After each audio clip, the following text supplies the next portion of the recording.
Hi, everybody. Thank you for tuning in to another podcast from We Talk Science. Today, I have Professor Glenn Gaesser from ASU, Arizona State University. Hi, Glenn. How are you doing today? Pretty good. Thank you for having me. Very excited to hear about your stories about weight, BMI, and the whole political aspect of that. hmm Before we get into that, I'd like to really know how you got into this field. So, like, what is your history in science, hmm and what are your interests that led you here? Well, I'm an exercise physiologist. I was trained and got my PhD at the University of California, Berkeley in 1978. So from that time onward, so 43 years since I've received my PhD, I've been in various academic positions, UCLA and then University of Virginia before my current position started in 2008 at Arizona State University. And most of my research has been in the area of human exercise physiology, adaptations of the human body to exercise, acute bouts of exercise, long term exercise training to basically try to understand the dose response, how exercise affects cardiovascular and metabolic um, aspects of the body, and translate that to health outcomes. So let's expand on that a little bit. Of course, in the usual literature and in pamphlets at the doctor's office, they tell you hmm 30 minutes of exercise a day is the best sort of like the sweet point. Is this correct? Yeah, pretty much. Most of the research that is used to formulate those physical activity guidelines it's observational. It's the epidemiological research. Uh, so that has a major weakness of just being correlational rather than causal. Yeah. But there's so much of it. There's just an ever expanding or never. You're gonna have to edit that out. Sure. Ever expanding body of literature that basically supports the role of exercise in health and improving your longevity prospects. And then there are a lot of randomized control trials that have been published to basically support the conclusions from the observational trials. And they show that generally there's a dose response relationship that pretty much anything you do beyond just your sedentary lifestyle is going to do you some good. Now, the reason why the current guidelines suggest approximately 150 minutes a week of at least moderate intensity activity as a minimum, it seems like that is associated with the biggest reduction in terms of mortality risk and risk of chronic diseases. So when you go from virtually nothing to about 150 minutes a week, you get a big reduction. But you also get reductions for even lower amounts of activity. When you go to longer exercise bouts that bring your weekly total maybe to 200, 250, 300 minutes a week, you do get additional benefits, but they start to plateau. And anything beyond about 300 minutes a week you generally don't see that much return on your investment. So, what does that translate to? Well, 150 minutes a week averages out to only about 21 minutes a day if you did it daily. So, it's really not as daunting as it may seem at first glance when you think, wow, that's 150 minutes a week, that's 2.5 hours. How can I do that? If you spread it out over the course of the week, on a daily basis, it's not all that much. And even double that, it only gets you to about 40 minutes, 42 minutes a day of activity. And virtually any kind of moderate intensity activity counts. So just brisk walking counts as part of that physical activity goal.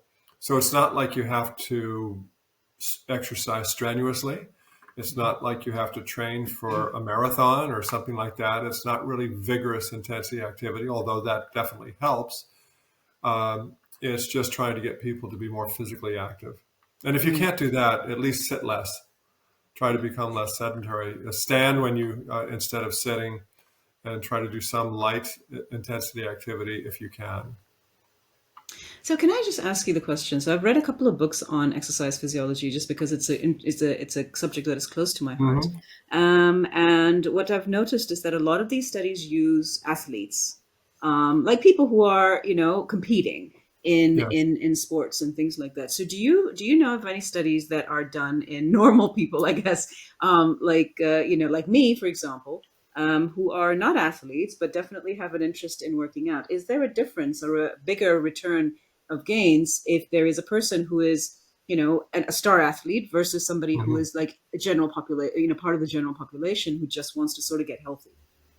Yeah, it's a good question. And it's certainly true that a lot of the seminal research in exercise physiology was done on individuals who were in exercise physiology as a field of training or study, and they generally gravitated toward physiology or exercise physiology because they had some success at exercise early on. So, and then athletes were handy subjects around the gym, around the exercise physiology labs. But there is a tremendous amount of research on all populations of people, young and old, different races, ethnicities, that support everything that we know about exercise. And to answer your point or question about whether or not the average person responds similarly, and the answer to that is yes. So, what is known about the elite athletes generally translates quite well to the lay population. They'll just never be as physiologically competent, if you will, in Hmm. terms of their adaptation. So it's not like someone who just suddenly is watching the Olympics, the 10,000-meter run, and gets all excited and said, wow, that's something I would like to do. The chances of them ever starting an exercise training program and getting to the Olympics is quite small. I mean, it's just not very likely that will happen because genetics plays an enormous role Okay. in athletic performance. So the athletes we see that have really tremendous success in athletics, a lot of that can be explained just by genetic endowment. But everyone has the capacity to adapt to exercise training. But there are limits that are set by that, genetic um, limitation right from the time we're born. Fair enough. And if you were to compare, sort of in the exercise regime of athletes, well, let's leave the genetics aside, which is a very very well taken point. If you were to compare the benefits of exercise for athletes versus the average person, can you expect that? Let's say if an average person was to do let's say if an average person wants to do the 300 minutes of exercise a week versus an athlete doing the similar sort of 300 minutes of exercise a week, would there be more benefit for the athlete just because of their physiology and because of the fact that they have, they are just more used to, their body's more used to, that kind of physical activity? Not really. Most athletes, particularly the endurance athletes, will be getting in considerably more than 300 minutes a week, even Of certainly course, yes. way more than 150 minutes a week. So the individuals that are relatively sedentary and decide to take up physical activity, they're going to see on average a pretty big improvement if they go from virtually nothing to 150 minutes or even 300 minutes Right. a week. They're going to see some improvement. Certainly, their cardiorespiratory fitness will improve quite a bit. Okay. So, but everyone starts from a level that's largely dictated by the genetics, and they will improve from there. And the extent of improvement, again, is controlled a lot by genetics. So there are what we refer to as responders and Mm-hmm. non responders to exercise training. So some people, when you expose them to exercise training, the exact same stimulus will have a much different effect in some individuals than it will in others. So if a person responds well to training versus someone who does not, that's may have some impact on whether or not they stay with the program. So Sure. for people who want to exercise for purposes of losing weight and they don't lose weight, they're probably not going to stay with a program because if the primary outcome was something they're not getting back from all their investment and time and effort, they're likely not going to change or they're not going to stay with the program. Fair enough. So let's talk about weight loss because I think that is the very interesting part of exercise physiology anyway. As we all I think we all know worldwide on the internet on social media. There are ads and this entire culture that is built around weight Hmm. loss and fat shaming and these kind of things. Tell me, we had an interesting conversation before about the BMI. Tell me more about the BMI and the history of this metric. Yeah, we've only been using the body mass index, that BMI, for a few decades now. It wasn't until I would say the mid 90s when the World Health Organization defined the criteria for, in terms of BMI, for what would constitute a so-called normal body weight or overweight or obese body weight, that we really started using that. Prior to that, the life insurance industry, particularly in the United States, the Metropolitan Life Insurance Company would issue height weight tables. And the first such tables that were issued for the general public were back in the 1940s. So they go back right around the time of World War II. Hmm. And they released tables that were called the ideal weight tables. And so this notion of ideal weight really stems from the life insurance industry. And they changed them in the late 50s to what they called desirable weight tables. And then again in 1983 to what they just called MetLife height weight tables. And they advocated doing away with the terms of ideal and desirable because, I'm paraphrasing here, they mean different things to different people. And so we relied heavily upon height weight tables for literally decades. And now we're not using them anymore. No one actually refers to the life insurance industry tables, the weight tables anymore, because body mass index is used. But the BMI is really nothing more than a different way of looking at that. The height weight tables are just that. You look at your height and look across for a weight, and it will tell you whether or not that weight is in the so-called ideal or desirable weight range.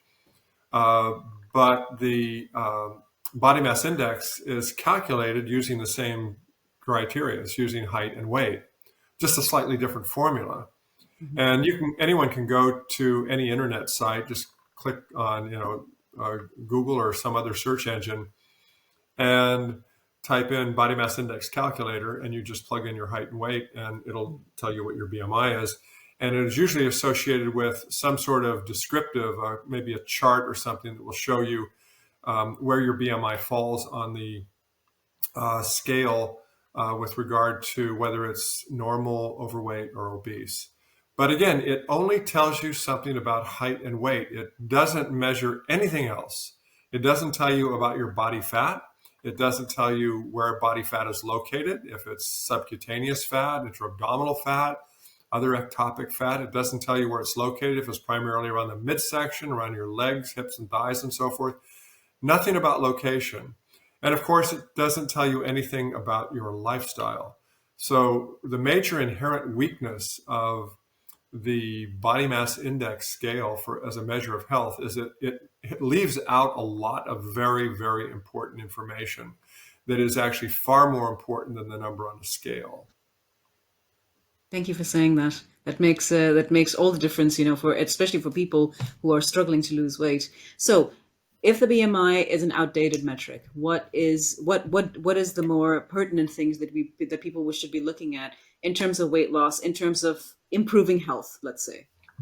Yes. Well, we do know that exercise definitely has an impact on health. That is indisputable. No one really questions that anymore. We know that diet impacts health. We know from studies, just the epidemiological studies, randomized control trials, we know that if you change the diet of an individual, if you change the exercise patterns of an individual, you can get markedly different health outcomes. So, uh, for example, if you take an individual whose BMI happens to fall in the obese range, they would be classified as not only obese, but at higher risk for various chronic diseases. The most common ones would be cardiovascular disease and diabetes, for example. So you would ask the question, well, if this person is obese and at higher risk, maybe if we had them lose weight, it would reduce their risk. The problem is that there are really no good long-term studies of this because it's so difficult to get people who have lost weight to maintain it. Yeah. So I have two things to say here. First is that you can take that same individual and put them on a healthy eating plan and an exercise program, and you can improve almost every single obesity related health condition independently of weight change. Yeah. And these studies have been done where individuals have been studied over time, and they've basically been told not to change their weight. Probably the most classic study in this regard on the diet side is the DASH trial, the Dietary Approaches to Stop Hypertension. And the first ever paper published out of the DASH trial was in the New England Journal of Medicine, the late 1990s, like 1997 maybe. And the DASH trial was basically the first study was an 8-week long trial where they put people on their DASH diet. And the DASH diet was generally a diet that had emphasized fruits and vegetables, whole grains, reduced total fat and sugar, and basically the quality of the diet was improved, but they made sure the subjects did not lose weight. They weighed them weekly, and if they started to lose weight, which you might expect if their diets improved, they actually fed them more. Mm. They created these things called DASH cookies. They were healthy cookies that they could eat to prevent them from losing weight. And this may sound odd, but the researchers wanted to see if the diet quality could affect blood pressure independently of weight, because we know that if you lose weight, generally blood pressure will go down. So the question is, well, if you clean up your diet and you see a drop in blood pressure and you also lose weight, is it due to the diet or is it due to the weight loss? Well, they purposely made them stay weight constant. They weighed them weekly to make sure. And if they didn't adhere to that, they were actually dismissed from the study. Mhm. So, and what they found was that blood pressure went down very quickly, usually within a couple weeks. And the degree of reduction was for people with, let's say, prehypertension or hypertension, the degree of reduction in blood pressure was roughly comparable to starting pharmacotherapy. So, and their weight did not change. So the researchers basically had a wonderfully designed study that showed that diet quality can reduce your blood pressure even if you don't lose weight. And of course, there have been numerous studies published over the last 25 years since that seminal DASH trial paper to show that you can change the quality of the diet, you can change the exercise patterns of an individual, the degree to which they exercise. And you see improvements in numerous other health outcomes, not just blood pressure, blood lipids, blood sugar level, glucose tolerance, insulin resistance, and so forth, inflammatory markers. And a lot of these are independent of the weight loss itself. And even if weight loss occurs, the correlations between the degree of weight loss and the degree of improvement in these outcomes is typically quite low, which strongly suggests that it's the behaviors that count more than the weight itself.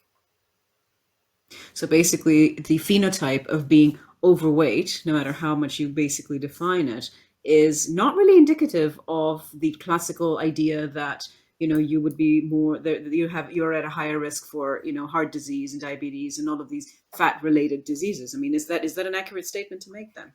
Yeah, pretty much. It's basically asking the question in a way that allows us to think about this differently. The first kind of knee-jerk reaction is that when you see graphs that show, wow, it looks like all these studies show that people who have high BMIs have on average higher blood pressure. They Mhm. have higher fasting glucose, higher fasting insulin, higher inflammatory markers, and the list goes on. It would be kind of easy to conclude that look what obesity has done to them. Yeah. But how can we be sure unless we know how they became obese? So you talk about this obesity phenotype, and there are lots of different phenotypes that we could describe here. There is the obesity phenotype that is just based on body mass index. But you have within the body mass index, you could have individuals with same BMI, but they can have markedly different body compositions in Right. terms of fat to fat-free mass ratio.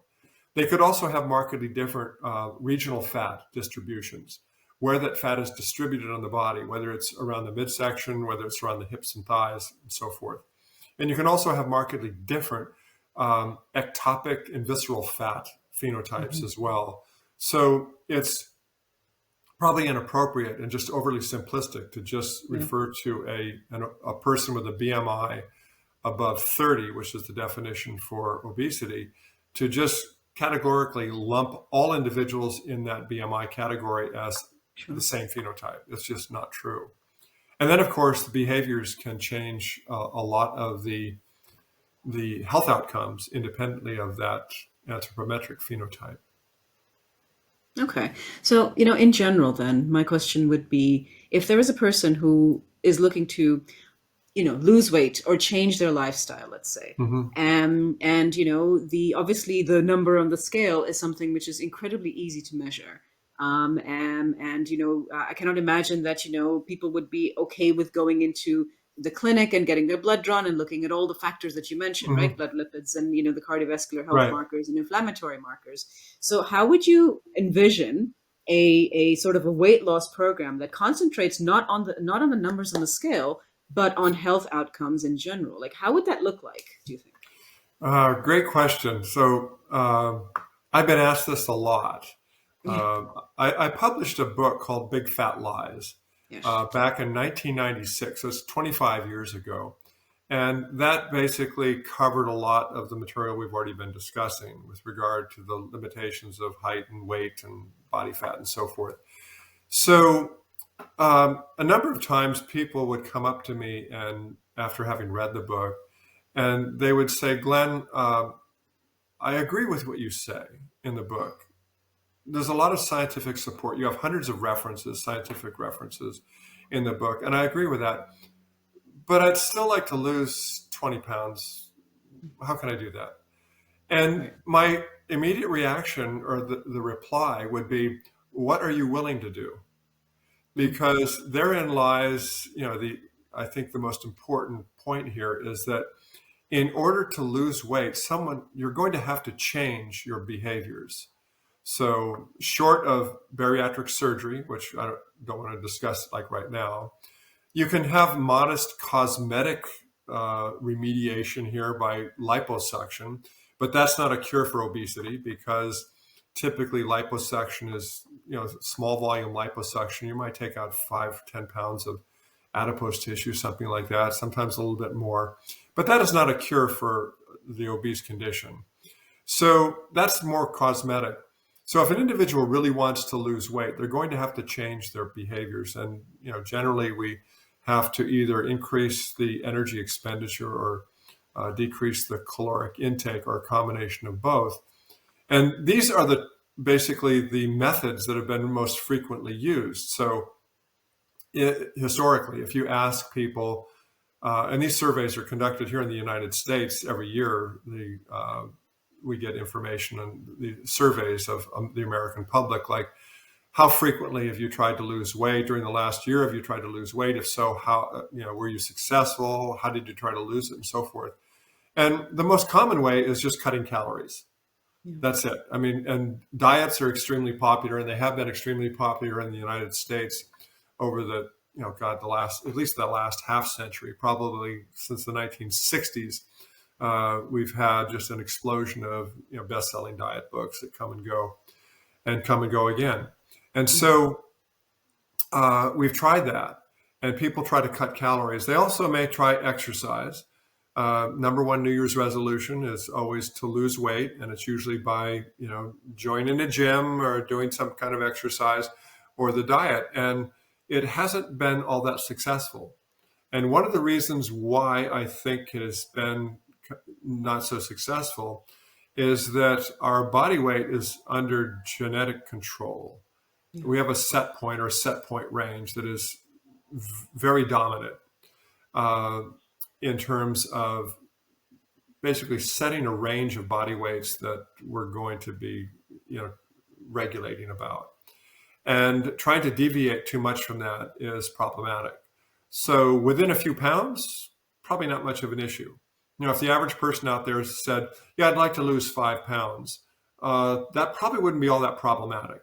But most people, when interviewed over the years, their stated weight loss goal is typically in the 20 to 30 pound range or more.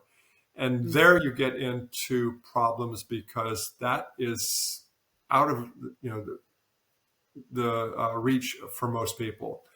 They may be able to get there through extreme measures, but maintaining that has proved quite difficult. So this has a lot to do with just our biological wiring. We did not evolve to lose weight. We did not evolve to like waste away.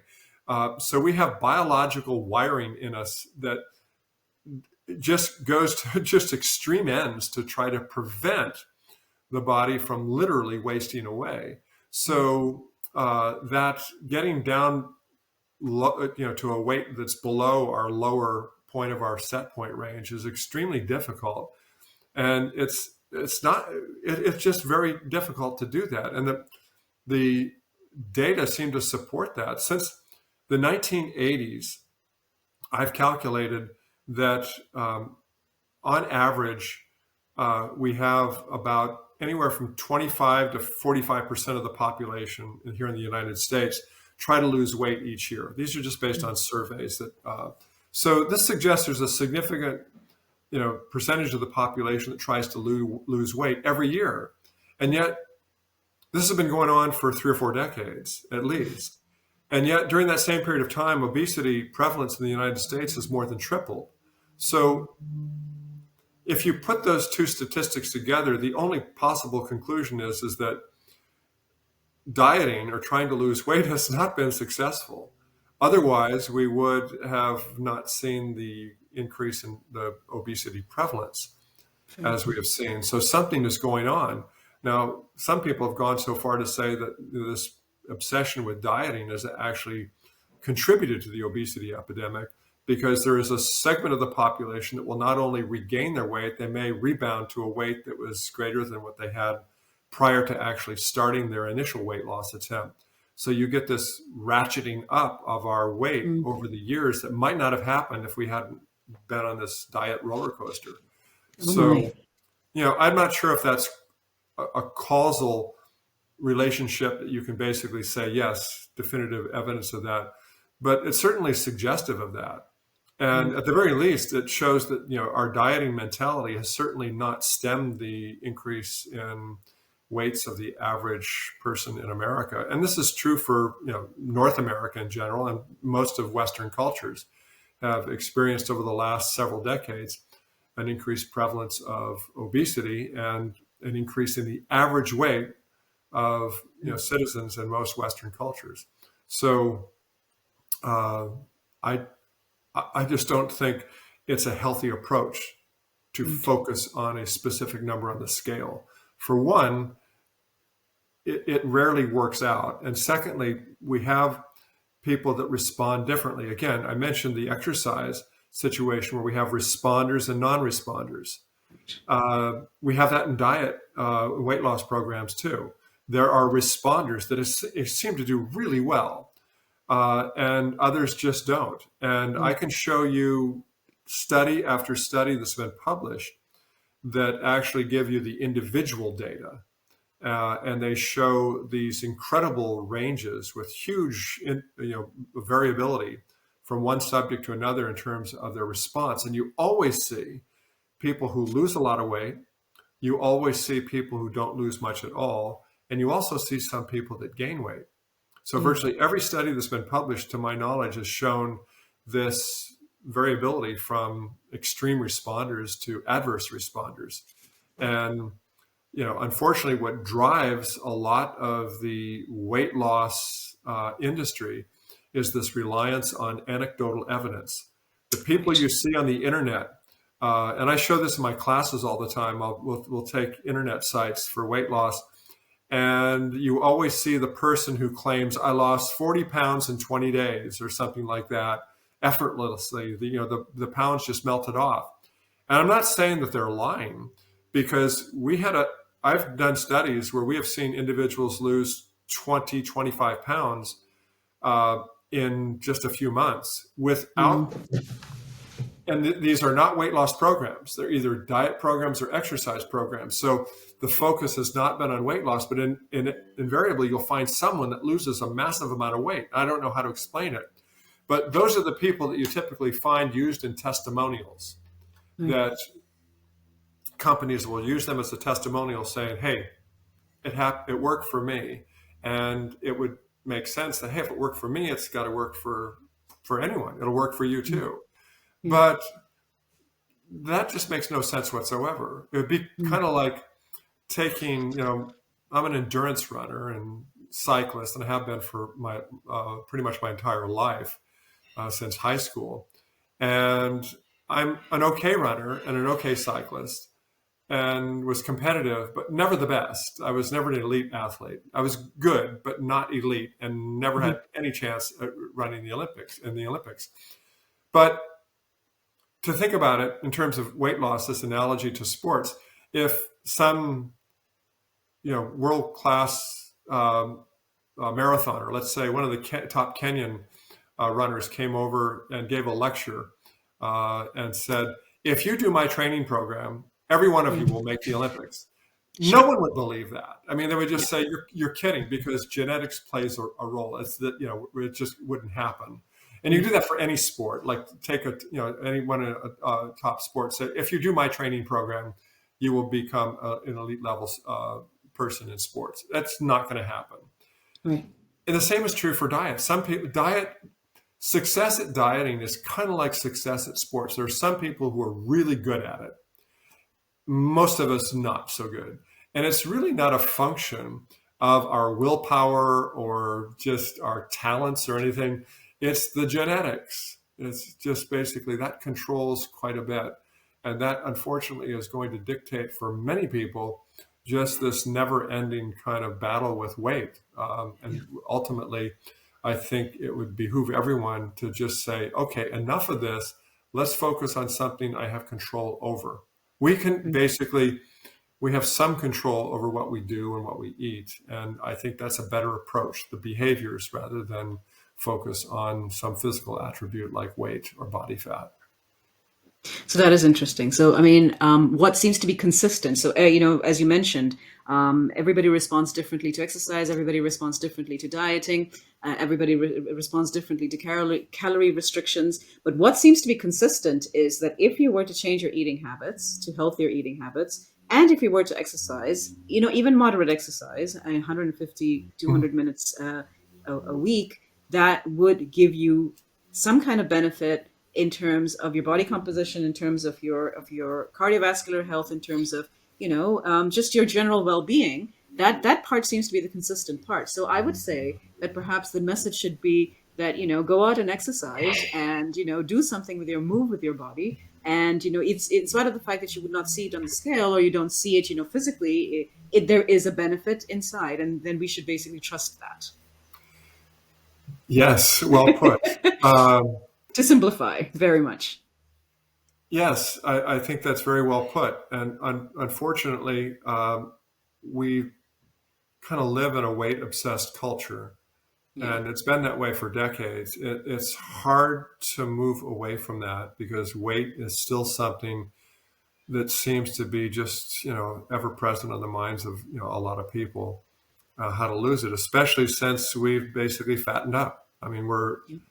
a lot heavier now than we were. So there's a bigger market for weight loss, and we still have this hope that we can still achieve that body weight. But I don't know how important it is. I mean, uh, to me, health would always be more important, and that's Yeah. more easily attained with just adherence to a healthy lifestyle. The weight may change, it may not, and therein lies the problem. If you set a weight loss goal, whatever that may be, a few pounds, 5 pounds, 10, 20, whatever, but whatever that goal is, and you want to do it by diet and exercise, and by diet I mean just changing the diet to a healthier diet. If you choose those routes, the diet and exercise, and you fall short of the weight loss goal, then it's more likely that you'll perceive the program as a failure, and Sure. quit the program. So you lose all the benefits you may have gained. So I think a much better approach would be don't focus on the weight, but the behaviors. If weight is important, certainly just weigh yourself frequently, and if it's not, the numbers aren't going down, you may have to make some changes in your diet or up your exercise level and see what happens there. And it may be easier for some than others, but I think to bring exercise and diet to the front as these are the goals, these are the behaviors. I want to, Right. right now, I wear a step counter and I'm getting in only 4,000 steps a day. Let me get up to 5,000. And then if that seems okay, let me get it up to 6,000 or 7,000 steps. I mean, you could add just add more steps as necessary. And for the average person walking at just a comfortable pace, it's about 100 steps per minute. So, give you adding 1,000 steps a day to your routine would take about 10 minutes or so Oh, of yeah. activity. Just as a kind of an easy translation there, it's about roughly about 100 steps per minute when you're walking at a comfortable pace. So that's just gives some perspective there. But that would be probably the better approach, and have weight loss as a secondary outcome. Uh, Over the years, a number of individuals have criticized my approach and that of others that have similar approaches to me as like, oh, Dr. Gaesser is just saying it's okay to be fat. We don't Yeah. that obesity is not a problem, and that's not what I'm saying. Uh, what I'm saying is that the obesity may, for many people, be largely just kind of a proxy for an imprudent lifestyle. Certainly, there's the genetics there that we Mm. can't discount. But for many people, and this has been documented in studies, on average, the heavier people that are classified in the overweight or obese range by BMI criteria, do exercise less than their leaner Mm. counterparts. Now, whether or not that contributed to their obesity or not, that's I'm not making a judgment there. But the point is that they probably are not as active. And there are some studies to show that their diets may not be as high quality. So, that might be part of the problem. And if Mm. you change the diet quality and improve the exercise level, that may go a long ways in improving their health, even though it may not reduce their body weight. So, Mm. I've never said that obesity is not, just entirely benign. It's just like it's not a problem. Uh, Mm. no, I've never said that. What I'm saying is that I don't think you can look at obesity and say that every health problem that an obese person has is directly a result of their excess weight or excess body fat. It might be something else that's causing this. So, for example, and we point this out in that article in iScience, that there's a strong body of literature that shows that weight cycling, this constant, weight variation, undoubtedly due to dieting and then regaining and dieting and regaining and so forth, is also associated with an increased risk of a lot of chronic diseases, including an increased risk for premature mortality.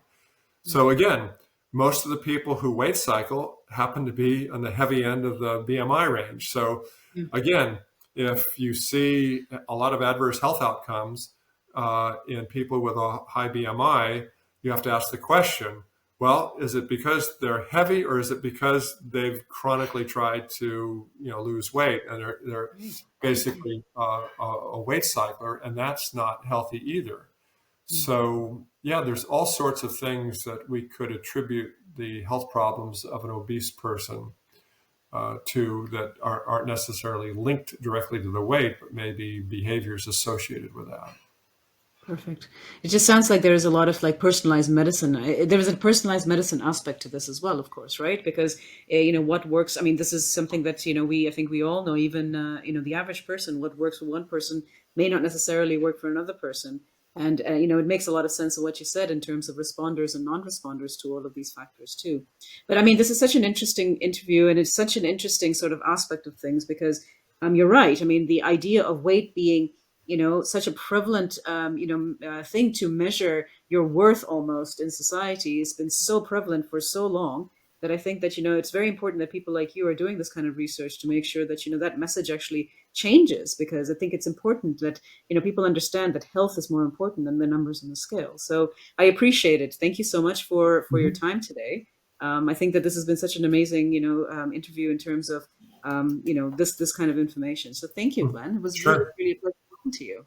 My pleasure.